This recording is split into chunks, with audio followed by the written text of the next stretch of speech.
Good morning everybody. सो देखिए, आज हम एक्सरसाइज 3.2 क्लास फिफ्थ मैथमेटिक्स के क्वेश्चन नंबर 4 से लेकर 9 तक को सॉल्व करेंगे। हमने लास्ट वीडियो में फर्स्ट क्वेश्चन जिसके 10 पार्ट्स हैं डिवाइड थे। क्वेश्चन नंबर 2 देवनागरी स्क्रिप्ट के जो डिवीजन थे 5 पार्ट्स थे वो कंप्लीट कर लिए, और क्वेश्चन नंबर 3 जो था उसको अच्छी तरह से पूरा सोल्व कर लिया था। आज हम स्टार्ट करेंगे क्वेश्चन नंबर 4 से लेकर के कंप्लीट 9 तक, और इसी के साथ हमारी 3.2 एक्सरसाइज जो है वो कंप्लीट सोल्व हो जाएगी, और साथ में ही अपना जो थर्ड चैप्टर है वो कंप्लीट हो जाएगा। और नेक्स्ट हम कल से स्टार्ट कर रहे हैं वैदिक मैथमेटिक्स। सो गाइज जुड़े रहिए, और अभी देखिए हम सोल्व करेंगे क्वेश्चन नंबर 4 से स्टार्ट करेंगे। सो आइए शुरू करते हैं। क्वेश्चन नंबर 4 को आप रीड करो carefully. Dheeraj has 864 bananas. Dheeraj के पास 864 बनानाज हैं। How many dozens of bananas does he have. तो उसके पास इतने बनानाज हैं तो वो कितने डजन हैं। डजन का मतलब दर्जन। जो दर्जन जो चीज़ें होंगी आपने अपने घर में सुना होगा या किसी से, या फिर कभी भी आपके सुनने में आया होगा कि एक दर्जन जो चीज़ें होती हैं वो 12 कोई भी थिंग्स या 12 आइटम होते हैं ना, उनका उनका एक ग्रुप, 12 आइटम्स का एक ग्रुप एक डजन, 1 डजन कहलाता है। सो इतने बनाना है, 12 के ग्रुप में बांटना है उनको, तो डिवाइडेड बाई 12 हो जाएगा। सॉल्यूशन में करते हैं। देखिए solution, number of bananas in 1 dozen is equal 12. Okay, number of total bananas is equal 864. So number of dozens of bananas in 864 bananas. So देखिए, then 864 is divided by 12। Okay, यहाँ हम ये कह सकते हैं कि 864 इज डिवाइडेड बाय 12। सो 12 की table आपको यहाँ चाहिए, तो अब मैं आपको टेबल यहाँ प्रोवाइड नहीं करवाऊंगा, ताकि क्या है कि आपको आदत ऐसी हो कि फिर वो बिना टेबल के आपको डिवाइड करने आए। तो 12 की टेबल हम बोलेंगे जहाँ 86 या 86 से जस्ट कोई छोटा आंसर या नंबर हमें मिलता हो।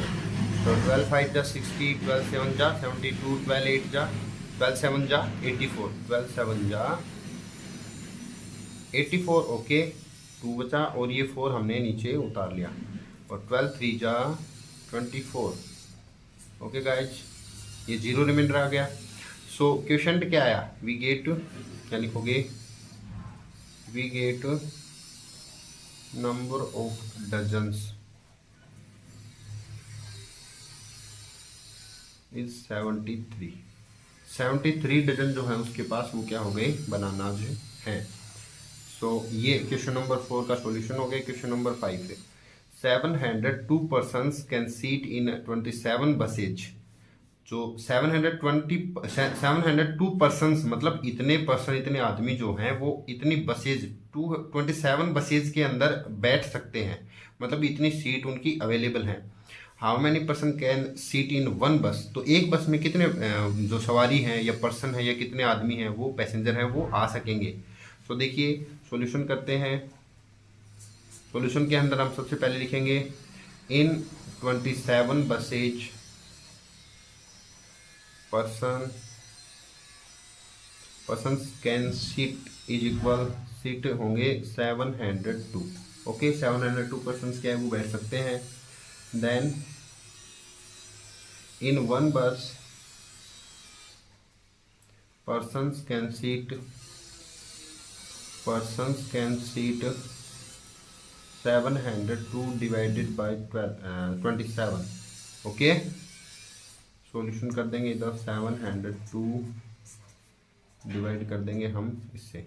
27 की टेबल जो है हमें वो वहाँ तक जाना पड़ेगा 70 तक।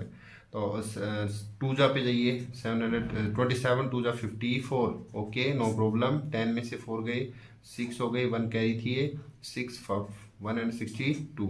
अब देखिए 27 की जो टेबल आप कहाँ तक बोलेंगे, 27 की टेबल में देखिए 162 आता है या उसके नज़दीक कोई आता है, तो करीबन 6 जा पे हम जाएंगे, 6 जा करके देखेंगे। तो 7 6 जा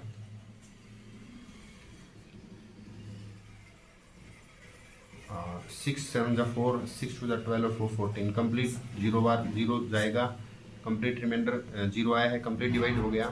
सो 26 जो है वो क्या हो गई, वो एक बस की जो है वो सीटिंग आ गई। तो आप लिख दोगे वी गेट 26 पर्सन्स, ये आंसर आ गया, पर्सन्स कैन सिट इन अ बस। ओके, आपका क्वेश्चन नंबर 5 जो है वो कंप्लीट हो गया है। अब हम क्वेश्चन नंबर 6 को सॉल्व करेंगे। क्वेश्चन को ध्यान से पढ़ेंगे केयरफुली, तो आराम से, जब आधा तो उसी टाइम सॉल्व हो जाता है जब आप इसको अच्छे से पढ़ लेते हैं। ओमकार हैज ₹400, ओमकार के पास 400 रुपीज हैं। If the cost of 1 metre cloth is ₹30, एक मीटर जो कपड़ा है, 1 मीटर कपड़ा, उसकी कॉस्ट क्या है, 30 रुपीज पर मीटर है। How much cloth can be boy and also find the money left with him. मतलब 400 रुपये में इस भाव का, इस कॉस्ट का कितना कपड़ा खरीदा जा सकता है और कितने पैसे बाकी बचे रह जाएंगे। सॉल्यूशन करेंगे, देखिए तो हम लिखेंगे cost of 1 metre cloth, see थोड़ा अलग, cloth, cost of 1 metre cloth is equal ₹30 and total money Omkar has ₹400।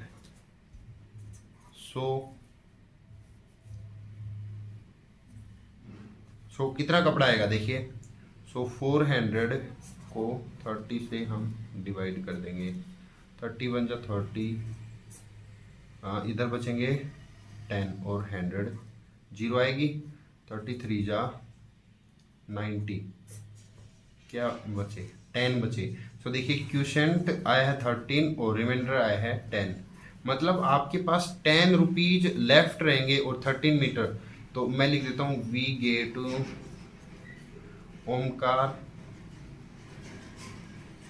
Omkar can be buy 13 metre cloth and left ये आगे रह गया, लेफ्ट इधर लिख देता हूँ, लेफ्ट ₹10 विद हिम। ये गाइस इसके आगे का मैंने यहाँ लिख दिया, थोड़ी जगह कम थी। क्वेश्चन नंबर 5 हो गया। पॉज करके अच्छे से आप इसको नोट कर सकते हो, जगह और अवेलेबल स्पेस रहेगा आपके पास। ओके, क्वेश्चन नंबर 7, अभी आपको स्पेस फुल मिलेगा, पूरा दे दिया मैंने, थोड़ी प्रॉब्लम आ रही थी इसलिए। हम क्वेश्चन नंबर 7 को ध्यान से पढ़ेंगे केयरफुली और इसको करेंगे। हाउ मैनी गारलैंड क्या होता है गाइस, हार या माला, can be made by 648 flowers. इतने फूलों से और कितनी मालाएं बनाई जाएंगी, मतलब इतने फूल हैं हमारे पास, 648 टोटल फ्लोर हैं, तो हम कितनी मालाएं बना सकते हैं, जबकि हमें एक माला में ओनली 24 फ्लावर्स जो हैं वो हमें डालने हैं। मतलब 24 फ्लावर्स को लेकर के हम एक माला बना सकते हैं। तो इतने फूल अगर हमारे पास हैं टोटल, तो हम कितनी मालाएं बना सकेंगे। सो देखिए solution, we have total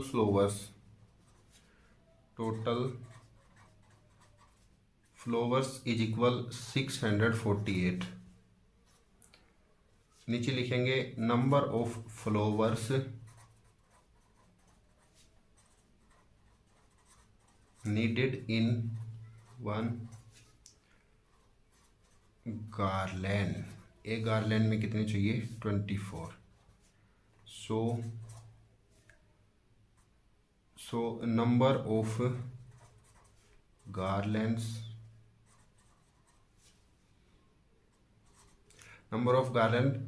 can be made, जो बनाई जा सकती हैं, तो 648 डिवाइड बाई 24, हम ये डिवाइड इधर कर देंगे। 24 की टेबल जो है वो हम यहाँ तक जाने की कोशिश करेंगे। 24 2 जा 48, 24 3 जा 72, तो 2 जा पे ही हमारा काम बनेगा। 12 में से 8 गए 6 बचा, 5 में से 4 गए 1। ओके, ये 2 जा पे ये गया, 8 को हमने नीचे ले आए, 8 हम नीचे ले आए तो ये हो गया। अब हम देखेंगे ये 6 जा 7 जा 7 जा तक 7 जा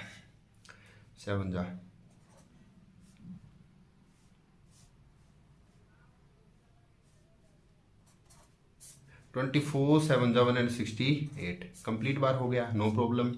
सो हमारे पास इतनी मालाएं हम बना सकते हैं। So we can made 27 garlands। Okay, question number 7 complete. Question number 8 में आ गए हम, तो देखेंगे क्वेश्चन नंबर 8 को अभी। सो देखिए, how many years will be in 936 months, find it. आपको ये बताना है कि इतने महीनों में 936 महीनों के अंदर मंथ में कितने साल होते हैं। तो आप बताइए कि एक साल का ग्रुप, 1 ईयर का ग्रुप कितने मंथ, मतलब एक साल कितने मंथ के ग्रुप से बनता है, कितने मंथ होने चाहिए। तो आप कहोगे 12 मंथ्स। ओके, तो number of total months we have, जो हमारे पास हैं 936। अब लिखेंगे हम number of months in 1 year,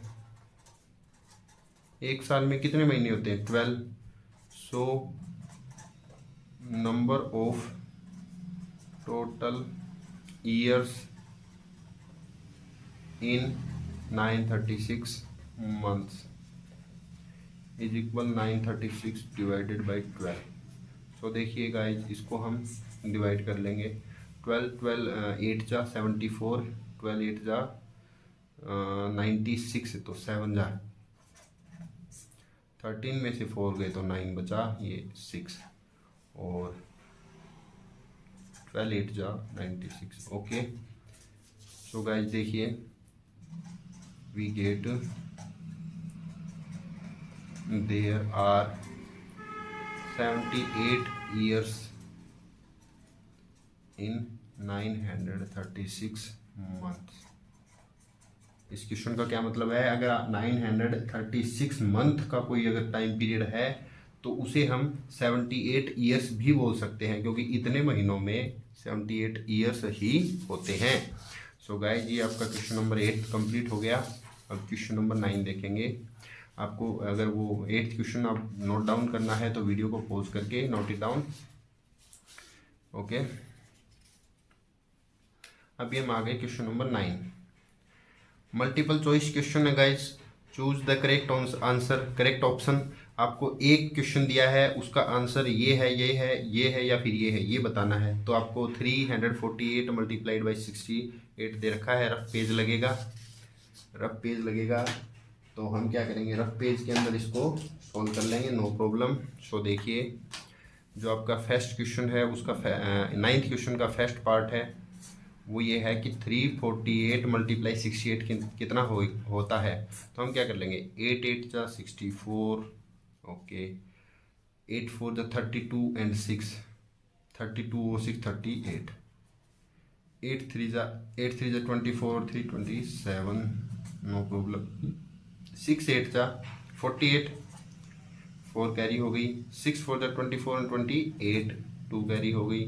6 3 जा 18 एंड 2 20, ऐड कर देंगे 4 16 अगेन 3 2, 23,664, 23,660। सी ऑप्शन मिल तो गया हमें गैस, हमारा ऑप्शन रहेगा सी। तो हम ये लिख देंगे we get correct answer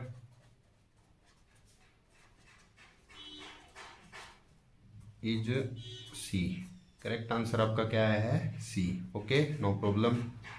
the dividend in this is, इसके अंदर डिविडेंड क्या है? देखिए गाइस, छोटी सी बात, यहाँ बहुत ही कई बच्चे क्या है डिवाइड कर देंगे, कई बच्चे ऐसे करके इसको डिवाइड करके इसका ऐसे करके वो कर देंगे। नहीं नहीं नहीं, ऐसे नहीं करना, आपको कुछ करना ही नहीं, आंसर तो आएगा बिना कुछ करे ही। ये पूछ रहा है कि इनमें डिविडेंड कौन है। ध्यान दो, मैंने आपको स्टार्टिंग में बताया था parts of divide. Parts of divide में क्या बताया था? यहाँ जो चीज़ लिखी जाएगी वो डिविडेंड होती है, इधर डिवाइजर होता है, अगर आपके याद हो तो इधर क्यूशेंट होता है, और नीचे जो बच के आएगा वो रिमाइंडर होता है। अब आपके क्वेश्चन में ये दे रखा है तो आप इसको ऐसे लिख लोगे, ऐसे लिख लिया तो डिविडेंड कौन है? डिविडेंड यही तो है, 975 ही तो डिविडेंड है, हमें कुछ सोल्व थोड़ी करना है इसमें। डिविडेंड का रोल कौन जो है वो निभा रहा है, कौन बता रहा है डिविडेंड हूं मैं, यही तो है। So B, B is the correct answer, ऐसे लिख देंगे, बी इज आंसर लिख दो ऐसे, B is the correct answer या correct option, no problem. Dividend इतना है, डिवाइजर क्या होगा? रिमाइंडर इतना है, क्यूशेंट ये है, तो फाइंड डिवाइजर। सो देखिए इसी चीज से हम कर लेंगे, जो स्टैंडर्ड फॉर्म थी डिवाइड की वो बताई थी मैंने आपको, divisor multiply quotient, divisor multiply quotient, और उसके अंदर प्लस करेंगे हम रिमाइंडर, इज इक्वल आएगा अपना डिविडेंड, डिविडेंड, डिविडेंड आएगा। अब हमारे पास ये नहीं है, डिवाइजर नहीं है, ठीक है, थोड़ा हम इसको इक्वेशन के अंदर जाते हैं और इक्वेशन से सॉल्व करेंगे गाइस। सो देखिए, आपके पास डिवाइजर ये हो और मल्टीप्लाई हो क्यूशेंट, और उसके प्लस में क्या हो? रिमाइंडर, इज इक्वल टू हो डिविडेंड। तो आपको अगर ये फाइंड करना है तो ये सारे उधर ले जाने पड़ेंगे, ठीक है, हम इसको इधर ले जाएंगे तो हमारे पास बचेगा डिवाइजर मल्टीप्लाई क्यूशेंट, मैं शॉर्ट फॉर्म में लिख देता हूँ, is equal dividend minus remainder.